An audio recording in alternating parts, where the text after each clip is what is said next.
I'm Ryan Marks, the head men's basketball coach at the University of St. Francis, originally from Chicago, Illinois. I was a three-sport athlete in high school. I'm very cautious to say not a good three-sport athlete, but soccer, basketball, baseball, and basketball was really like, I probably had the least natural ability in the sport of basketball, and so in order to compete, I've always felt like I had to think a lot about the game, and I played for some very good coaches in all those sports growing up, and as a result of really thinking a lot about the game of basketball and enjoying the relationships I had with coaches, that's kind of what kind of first gave me the inclination that this might be what I want to do. Yeah, this is, I mean, over 20 years of coaching now, which doesn't seem to compute properly, but it does. I actually started as a high school coach just outside Los Angeles, California. I went to school out there, University of Southern California, and then spent 8 years as an assistant coach at the college level, first at Central Missouri, and then 6 years kind of down the road in DeKalb, Illinois at NIU. My first head coaching job was at Southern Vermont College, which is a small school of about 500 students in Bennington, Vermont, and then went from there to a 9-year stretch in Texas, first at St. Edward's University in Austin, Texas, and then most recently at the University of Texas Pan American.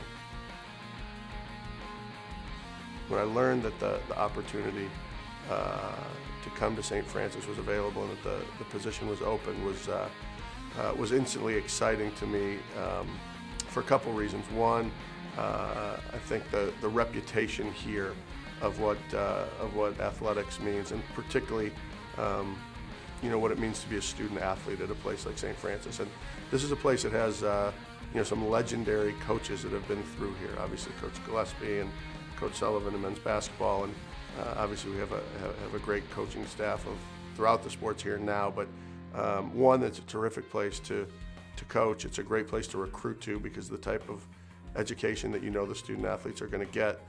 Being from Chicago originally, it was a chance to come back home, and I'd also, one of my coaching stops was at St. Edward's in Austin, Texas, and there's a lot of similarities and parallels that I would draw from there to here, and the things that I enjoyed about that experience I was kind of looking to have again, and so everything just kind of fell into place with this opportunity. Yeah, I'm still trying to get maybe a full sense for the NAIA, but I've always said there's, even in NCAA Division I, from a basketball standpoint, there's kind of two Division Is. There's the elite teams, the UCLAs and Kentuckys and Dukes of the world, and then there's what they call the small or mid-major schools. And really from those schools to Division II to NAIA, there's a lot of similarities in the competitive level and the type of student athletes. And so we have a pretty high caliber student athlete competing at this level. I think maybe more so than the average fan or the fan that hasn't seen a lot of NAIA basketball would know to appreciate, but it's been a great group of young men, and the competitive level is terrific.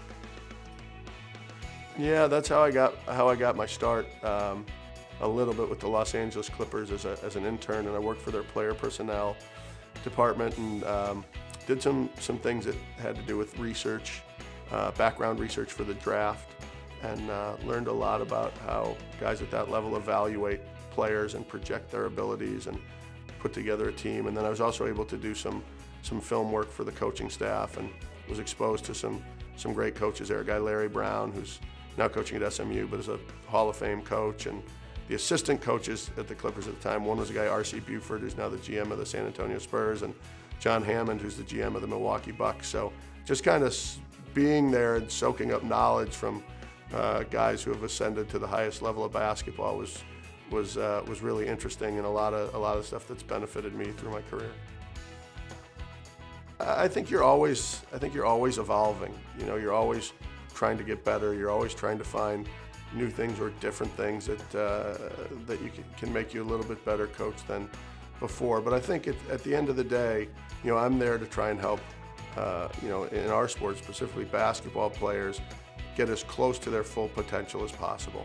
And that's on the court as an athlete, and obviously also off the court as a student, and also to really kind of open them up to things that are going on and really the privilege of being on a college campus and the value of things in a campus community. So I think for me to really try to get those guys to push towards their limits and their potential is what you're always thinking about.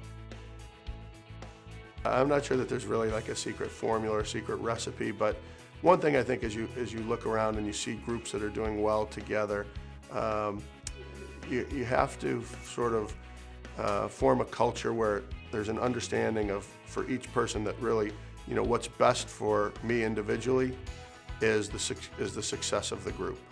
And so I think I've always tried to work hard at showing young men why that's the case. But at the end of the day, you're only successful on the court if you have good players and you have guys that are willing to subscribe to that theory. It's been an interesting start and a fun start.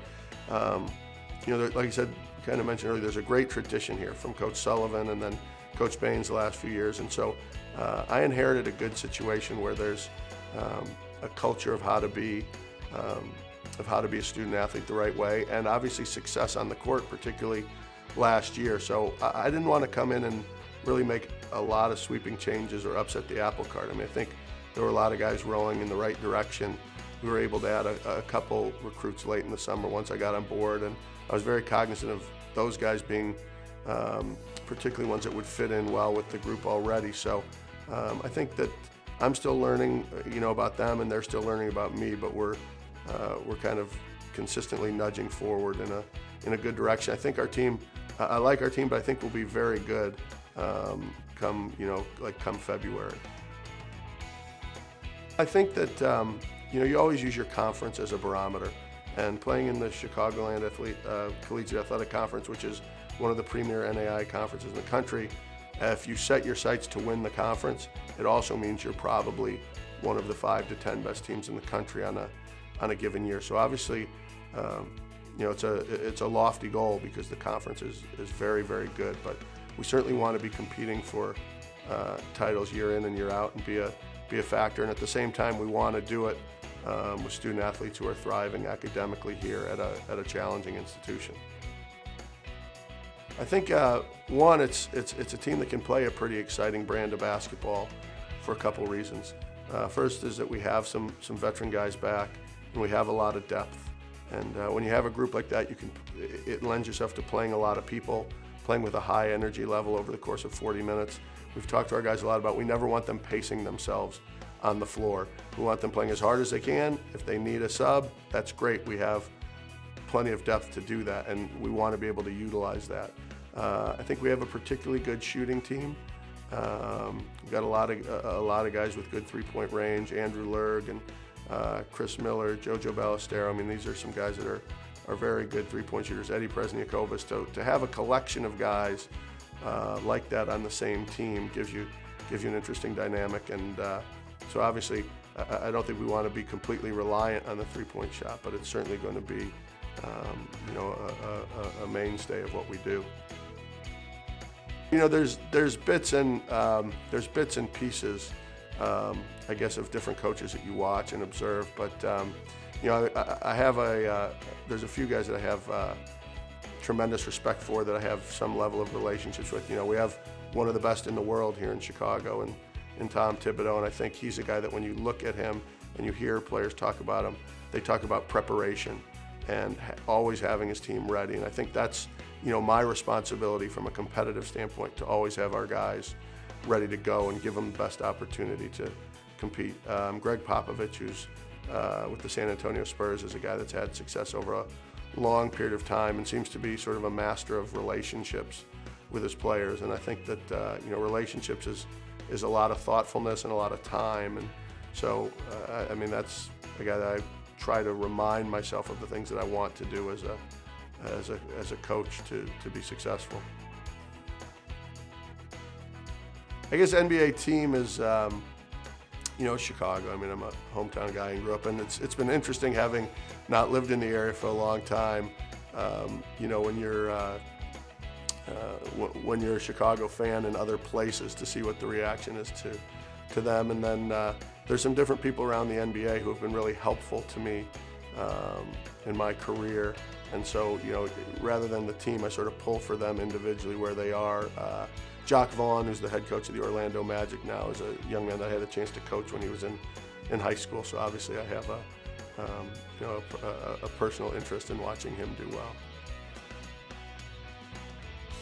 I wouldn't say a lot of, I wouldn't call them superstitions, but I always keep on the inside of my sport coat pocket.